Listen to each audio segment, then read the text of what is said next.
I think we're live. Welcome. Hey, at least it stays in the family. The delay with the... I was panicking, looking for my your show notes. my show notes. Hey, we don't panic here. And, let's just say welcome to this baking soda volcano experiment of a show. I'm Alan Simonton. I'm a realtor and I'm an artist. You can follow me on Facebook, Alan Simonton, or also I have two Instagram. That's Alan Simonton Arts, and on Facebook as well. And I normally host this second or third episode with my wife, Michelle Ozymy, but today we've got a special guest. I don't know if you guys know her.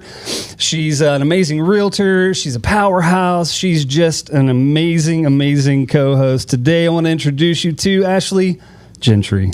Yeah, I'm not Michelle Ozymy. I'm not Michelle Ozymy. I know. This is weird. This is weird, but we're going to have so much fun, Alan. So that's great. And Alan has all these handles because he's really good.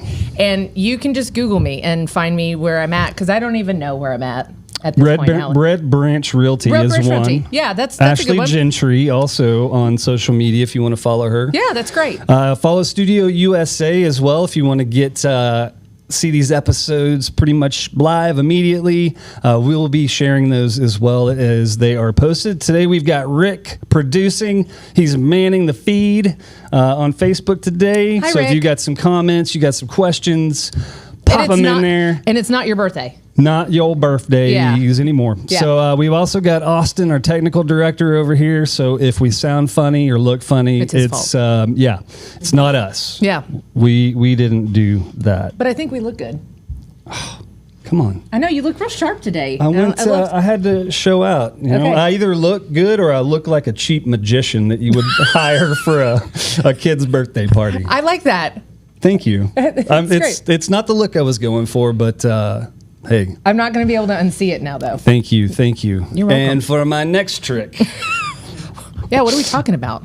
Well, I think we were going to be talking about building a real estate business around family. Not necessarily just because we have a family and we work in real estate, but what I find interesting in our industry is that there are a lot of married couples that work together. There are. It's amazing, and the people outside of the industry sometimes like, how do you work with your spouse? Yep. Or how do you work with family members and helping them buy and sell homes, which can get complicated, and I know some people avoid it at all costs. I don't. Sure. Because I like complicated. Yeah, me too. I get extra. in trouble. I know. Extra. I get in trouble if there's not some complications or some fires that I have to put out. So that's probably why we've made a mess of it. Well, I don't think it's a mess. I think you're doing great. Thank you so much. Yeah, you're here. You're out there, speaking and teaching and coaching and mentoring. Yes. So But it comes from a place of heart and family and support for that. Well, and I know, I think you guys have been in it for a long time together. I've been doing this, for 20 plus years, but my husband just got into the game. Right. Only 3-4 years ago. Okay. Reese. God, I can't believe I just said that. Right? That's okay. I meant to say Reese. I've called him worse. And maybe even this week. So. Sorry, Reed. He answers to anything and everything at this point. Mr. Gentry. But it's funny, there was actually a layer of resentment. Me doing real estate and him not being a part of it. Not because he resented not being a part of the business, but it is a challenging industry to be in. And so, and it encapsulates a lot of your time and attention. And if you don't set really proper boundaries, which I'm just now getting into 20 years into the business, it does take away time from your family. And so I actually think if you're going to build a real estate empire and want to do that, you've got to do it with your family, because it's not a job, it's a lifestyle. And your family has to be a part of that. Yes. I agree. And sometimes it's not a fit. spouses working together in the real estate business, but it is like for me an increased amount. So for us, I got my real estate license 10 years ago. Michelle was already 10 years in the business. Okay. So I actually we got to a point, and I'm going to ask you this as well. Sure. But what was that moment when you realized, hey, we can do this together as a business partners and as a family team, and that came to a point for us where our kids were getting a little older, things were getting a little more expensive for us. Yeah. And I have a background in customer service and sales and public speaking, and it just felt right. She had a partner that was transitioning to another position within a company, within a builder company, and we just looked at each other and we're like, we can make our own schedule. We can make a decent living, and we went from decent living to abundant living, where we were able to finally, go on trips around the world and get our kids into college and through college. We have one, that we dropped off there, and it's not cheap. So this business, us clicking together, Michelle and I, has allowed us to play off of each other and with each other. So wait, that sounded weird. But hi, Michelle. You're married though, so it's okay. Yeah. What's up, darling? Yeah. So what was that moment for you when you got 2 to 3 years ago that you're like, you know what? It clicks. It works. So one is I co-own the brokerage with my mom. And so that was really my tenured business partner. Did you have to get permission from mom? Not permission, but advice? No, it wasn't permission. It was just more of, are we really going to do this? Do we want additional liability? Do we want additional liability? What is your husband going to do to our E&O? That was probably the first thing, but it was more so I knew we were at a precipice of my just personal production, because we stopped sponsoring agents. I'm very transparent about this. Sure. I don't like agents. Overall, I know that's horrible, and yes, we have we have an audience who does love agents over there, but she's laughing. Yes, we do have a small studio audience. Yeah, today. We do have a small studio audience, and it's not that I don't like people. It's I don't like what happens when somebody gets their real estate license and becomes entitled, and they don't do what they need to do. And if my role is to just feed into them and train and mentor, then that is great. But what was happening is still the profit margins in real estate are so much lower on brokerage models. So for me, correct, I was leaving so much money on the table because I was investing in the agents. The agents want more of their money in return for more services. And I'm turning around going, but I can make more than all of you combined with less responsibility and liability. So off with their heads, and I let them all go. And so then I turned around, and now I'm a consistent, probably $15 million producer, which is, but that's without a team. That's even without my husband. It's without my mom or an assistant. And so it got to the point where I just looked at my husband and I said, I can't find good help, so you're up, Buttercup. I mean, that was literally like on a Saturday, and I said, you're getting licensed, because I had a deal at the time in Point, Texas. I don't even know if you know where that is. I know where Pilot Point is. No. This is Point. This is Tawakoni. Oh, Lake Tawakoni. Yes. East Texas. Yes. And that was where my husband grew up, in East Texas. And so I knew he had a funny accent. Actually, so when people ask him where he's from, he goes, Dallas. But he sounds like he's from Arkansas, and people are always so perplexed. But so anyways, he was born in Dallas. But it was one of those things, and the client of mine, we sold their house. We were selling their house in Caddo Mills, and they wanted to buy 12 acres and build this house out in Point, and there was a little shack on the property. But I told my husband, I said, look, you can drive out to your homeland and walk the 12 acres with that was our friend. Right. I said, so man, I like that. If I can just send you to the country properties and the ones I don't want. Managing your portfolio. Well, that didn't even start yet. So it was really just hey, you take the stuff I don't want to do. Like that's what it was, because That's how you complement each other. Correct. Kind of the because same with Michelle and I, yeah. So he enjoys that part of the stuff, but then I quickly realized he doesn't like the cycle of the sales transaction. He really likes more of the burn and turn and everything else. And so at kind that of point, things that happen in between, and yeah, I guess he likes lists. He likes to have a workflow, and traditional residential real estate does not have a great workflow. It can, but there's people involved that emotionally lose their marbles. And so for him, I also worked with a lot of investors, and I saw an ability to create a property and asset management company. And so with the way we do business now, he manages 150 doors. We're one of the fastest growing independent property management companies in the area, which is amazing. Congrats, man! That's awesome. And then he's gone the leadership route with the Property Management Association. So he's president of Dallas NARPM. And so it's actually been great. And it's been great for our marriage. Okay. Tell me why. So for the longest time, he didn't understand why I would need to take a client call at a certain time. Can't they respect your boundaries? Every realtor can relate to this. Right? Like, you ask your kids, what does it mean when mommy or daddy is working and it's be quiet?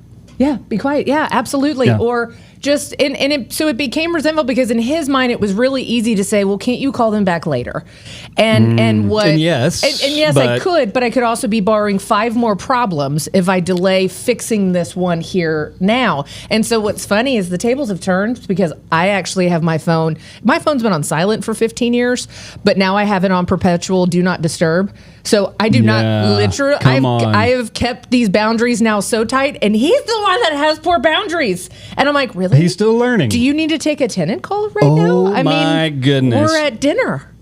So you might be a little competitive as well. No, I think what it is now is... that sounds super encouraging. It does. That's how we encourage each other. It's like trading hits. Yeah, it's like, are you gonna actually do your job today? Yeah, I mean, what are we doing? So I would never ask. Okay, I've asked her that, but I get the look. Well, and for me, it was just more of, it redeemed maybe a lot of tension in our marriage. And so I would say, and we just celebrated our 14th anniversary this week. Come on, somebody. This week? Yeah, it was the 6th.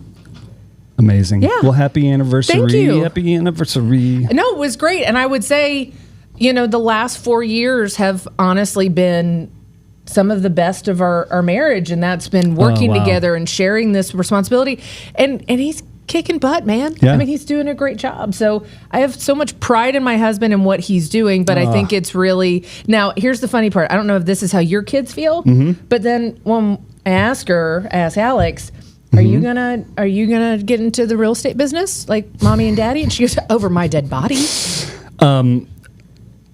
Yes, the same. Okay, yeah, I said, guys, you could just get your real estate license. Yeah. Just get your license and hang it with us, and then we could, if you need like a fallback career, you can. They absolutely said no. So that's why Caitlin ended up in New York. Sure. Lucas is in Seattle, and Gracie's in Indiana. So they went as far away from the family real estate business as they could. Careers. Okay. I love that. Broadway in New York, music, singer production in Seattle, and then, the forensic psychology nerd in Indiana. Oh, that's going to be fun at family dinners once she's... Oh, no, she's already... Okay. Yeah, she corrects us in many ways. She's taught me a lot. She really has. Like, she's helped me to understand language when speaking to a younger generation. Sure.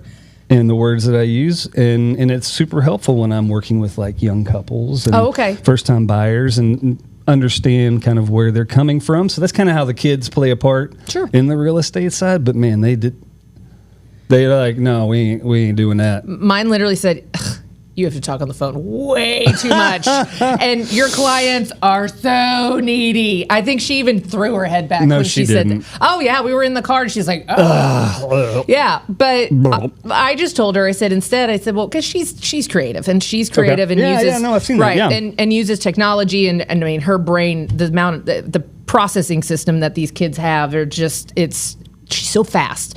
So I just told her, I said, well, that's fine. Real estate doesn't have to look like transactional real estate. No, it's so we many can avenues. build whatever we want to build within our real estate empire. And I said, you just tell mommy what you want to do for a living, because I think you're absolutely amazing, and I would love to see you flourish. Well, and I think us being entrepreneurs and being fiercely independent and highly unemployable.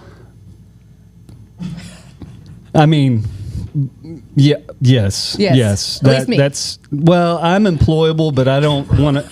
But hey, that's a studio audience chiming in there. Yeah. I think that you are hireable. I'm hireable. I'm just not employable. You're not. Oh, employable. You know like, what that is? That's good. That's a good differentiation. Thank you. Everybody should want to hire me. They just might not want to keep me. So I had a question about asking where your family and business might be in 5 to 10 years, but I ain't even going to ask that because I'm still kind of figuring that out, because we're just now empty nesters. I'm closer to my 50s, so I'm looking forward to that. Though. Oh, thank you. You're welcome. Thank you. Yeah. I'm still in my 40s. Okay, good for you. Late 40s. Late 40s. But 5 to 10 years, I'll be 60. I think my 50s, what I really want to do is hone my art career and my real estate career, combining them together. It's great. Already getting there. And my family's been so supportive in doing that. Sure. Michelle especially was supporting me in my art side, which I that's can't get away from. I was about to say, that's what fills your cup. And if you can't so figure good. out a way to fill your cup while grinding, it's not sustainable, and it surely isn't healthy for you personally or your family. Do you guys have a couple of year plan of increasing or sideways move? I don't know. Yeah, I mean, I think that goalpost continues to move. I think I'm definitely in a season of life where I'm trying to be really introspective of the business I want to run instead of the business I am running. Okay. And so for me, what does that look like? So 2 years from now, I'm excited to wake up. And Come on. Say that again. Excited to wake up. I mean, it's very simple, but there are days where I'm just like, I guess throwing my head back. That's probably where Alex gets it from.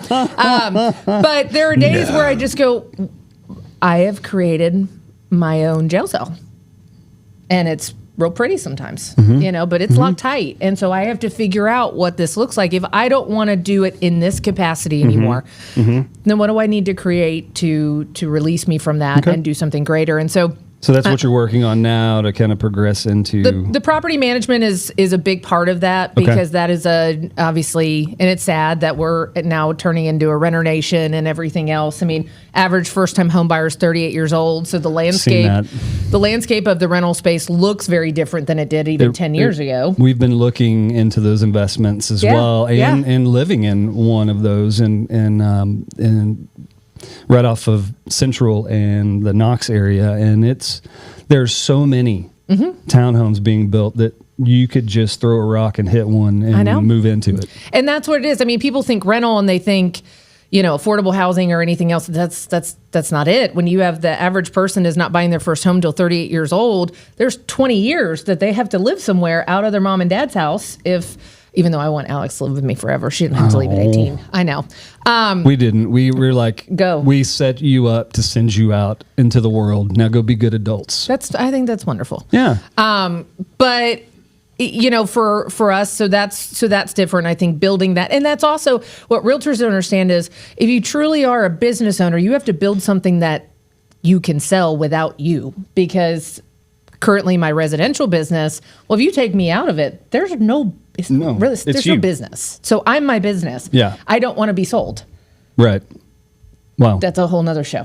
That is a whole other show. So I like where you were going with that. So that could be really deep and depressing, or it could actually be very encouraging. Yeah, because we are independent people as real estate agents. I know, we say that you just don't know how hard a realtor works, and I don't know that you really do.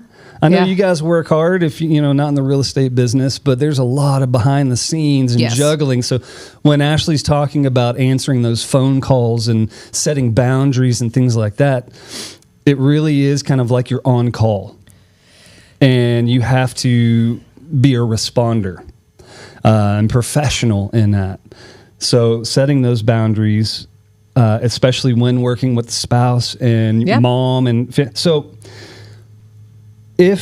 What encouragement would you give someone out there who's maybe scared to mix business with family, or or thinking about partnering up with their spouse in the real estate business? What advice would you kind of give them to start off? Well, one, there are an immense amount of skill sets that are needed to successfully run a real estate business, a team, just the sales cycle alone. I mean, I hate paper. I hate lists. This is why I love your wife. Hate's a strong word. I hate them. And why do you hate them? Because it feels like work? It feels like bondage. I just don't like. But see, I have to get it out of my head on the paper. No, I do a brain dump sometimes. That's a list. But I don't. It's a list. I do it one time, like a month, and then the brain dump becomes like it's just real bad. And so you can't keep it all in your. I had a business coach, a real estate coach, tell me you can't keep it all in your head. You have to be able to convey to clients, to other people, to yourself. This is actually the knowledge that I have. Instead of keeping it all to yourself, Ashley. I don't keep it to myself. I just don't put it in a format that would be useful for me personally. I don't know. You seem pretty successful to me. That's what I was about to say. My clients, I am a highly successful realtor, and I'm very popular. Good, and people love you. And I'm very good at what I do. You are. And we might have somebody that understands disc profiles in the room. I have no. If you've taken that, I right? have, but I don't know what I am. Okay, so this is going to shock. Is there an people. A? No. Then I'm an A. Okay, so it's DISC, DISC. Okay. I know it is. Okay. Then I can claim whatever I want. Then you can claim whatever you want. Cool. So I am an off the chart D. I know that's a shocker. Yeah. And then that's big vision, 10,000 foot view. No, it's more of the bull in the china shop, very assertive. Powerhouse. Yes, as I like that's to your describe strong you. personality. Then the I is the other extroverted external, personality type, but that is an influencer. And so I didn't have a lot of I when I was getting into the business because I was young and I thought I just needed to bulldoze everything. And as I've gotten older, my I has gone up considerably. So I'm I'm an off the charts D and a very high I, and my SC needs to be resuscitated. SC?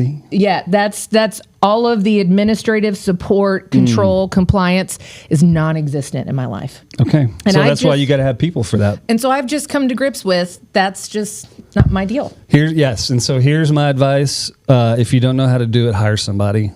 Or if you're married to somebody that you're the extroverted personality, you're really good at the sales portion of it, and you're very influential in that capacity, negotiating all those other things. The people that are good at that aren't naturally adept to paperwork, workflow processes. Right.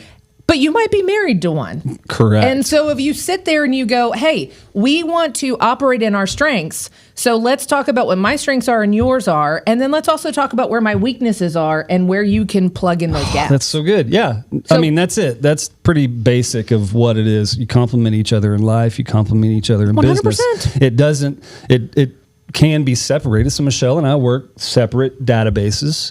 And Reese and I do too. Some of it does cross over, but one of us would take the lead on something like that.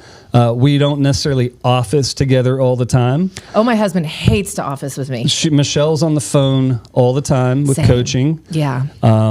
Which is great. She's on Zoom and she's doing her thing. And I'll be coaching her Mighty Networks Ignite Momentum today at 3:00. That's so fun. It's Wednesday. What's the date today? The 8th, 7th? 8th. 8th. Yeah, that's today. So show up. And I think having someone that compliments you like that is so really good. But what I've seen with Michelle is I had to push her onto stage. Yeah. She terrified most of her life to speak in front of, even if it was just a few lenders sitting there, she'd be terrified. And now here she is, our little girl's grown up. She started with a small group leading that at church, and then it's developed into now she's a public speaker. I love that. And I had that influence. Anyways, all right, we've got just a couple minutes left. Yes. Do you want to discuss spooky movies? Because I just want one question. Okay. What was the first spooky movie that you remember that you were like, it stuck with you? Friday the 13th. Good answer. Yeah, Jason Good Voorhees. answer. So much so that when I was 6, I don't know why I was watching it at 6, but it was on TV. Yeah, sure. And that's what's so funny when parents are like, "Oh my gosh, what are kids watching this?" I was watching it at 6. And so my babysitter at the time called my mom at dinner and said, "Miss Sherry, your daughter is terrifying me." And she said, put her on the phone. And she said, "Ashley, what are you doing?" She still tells the story. And I said, "What?" And she goes, "You need to turn off the scary movie. Your babysitter's freaked out." And so it's just been a joke ever since. And then my Halloween costumes all throughout elementary school. Bloody and gory I was Jason Voorhees. Yes. I was Freddy? I was Freddy Krueger. Okay. I was a haunted baby. I was a zombie from like Night of the Living Dead. Oh my gosh, you're naming. I know. So these were all my things, and it was great. Okay. So I think for me, I actually have gone through a list. The first one that came to mind was A Nightmare on Elm Street. The first one. Yep. Now I was, I was really young when Yeah. it came out. I was like 3 years old. Sure. So I eventually saw it later, but there's 2 others that really came to mind. And I think one could be considered a Christmas movie, but Gremlins. Oh, we love Gremlins. Gremlins, they celebrate Christmas through the whole thing. Yeah. Gremlins, that one actually had some severe nightmares from, which was, great. By the way, it kind of does still hold up because we've watched it with Alex. It's so bad and so good all and at the same Gizmo's time. so cute. Yeah. Mogwai. Anyways, but the other one was Poltergeist. Haven't done that one. That one freaks me out. The first, I know. No, I can't. I don't know that I can where do it. they put Carol Ann. Carol Ann, come to the light. They put her in the laundry basket, and it just scoots across the kitchen floor, and then the chairs are all woo! That stuck with me. I think that's the whole thing. We're believers, and so at the same time, like that, the paranormal. We believe in a supernatural world. Yeah, and so that's what I'm like. Now, as an adult, the funny part is I am. Because now I think about my family, and I also realize there's some very disturbed individuals out there. Yes. So some of these scary movies could actually be like a documentary potentially. So now I'm like, as a mom, true crime now is the true crime they put out there is horror basically. But one of my newest favorite movies, super cheesy. If anybody grew up going to Showbiz Pizza, you got to check out Five Nights at Freddy's. It's my daughter's favorite. It is. It's my daughter's favorite. And the second one's coming out. The second one's coming out. I know. Okay, we got the Oculus, the 3D goggles. They have the game, right? The game on there, and you sit there and the animatronic. Yes, and the animatronics, and you're trying to like do things, and then all of a sudden, like Chica comes out of the corner, and you wet yourself. Yes. It's really fun. But the movie is just like that, so check it out. And the second one's coming out too. Yeah, yeah. So I will say that to land the plane, the one that still holds up, and my daughter begrudgingly watched them all last year, and now is such a fan, is Scream. Okay, the last Scream that came out that was called Scream, when they were pulling the fourth wall back. Yeah. So good. It was but also the first one too, such a twist, and really that was a standout movie. Yeah, so they still hold up, and she loves them, and another one's coming out. Is there? And Matthew Lillard is coming back, who was at Five Nights at Freddy's. I know. Played the serial killer there. Yep. So it comes. Oh, spoiler alert. Spoilers. Oh, sorry. So don't go see it now. It's okay. Do you think the people are movie's watching? Been out for a few years. Do you think people are watching? Just kidding. Yeah, there's at least 33 people watching. So no. Forget what I said there. He's not even in the movie. If anybody knows who Matthew Lillard is. Yeah, I know, it's so good. But no, so it's interesting. And then I will leave you with this. The one that doesn't hold up as much is Candyman. And I was so freaked out by that as a kid. But what about Child's Play? Have you gone back and seen that originally? That is awful. Yeah, it is awful. And so it's fun. We love Halloween. We watch like a scary movie a day. So it's interesting to see through the lens of an almost 12-year-old and what she likes and all of that. But again, that's our, dovetailing into running a family business and an entrepreneurial household, and she's homeschooled and all these other things. Yeah. We figure out ways to weave in how we can do things as a family. And so it's love October. Time of year. We love October spooky season. So much going on. You good, Ashley? I'm good. All right. Well, thank you all so much for tuning in. Remember, I'm Alan Simonton. You can follow me at Alan Simonton or Alan Simonton Arts on Facebook, Instagram. You can also follow Rick Davis to get this episode, or Studio USA LLC on Instagram, Studio USA on Facebook. This is Ashley Gentry. You can find her In places. If you need some encouragement, you need a little bit of a boost, reach out to Ashley. She's amazing. I love it. But she only wants your good vibes. Yeah, only the good. I don't know. I want their dumpster fires too. So. All right. Well, this has been our baking soda volcano experiment of a show. Cheers.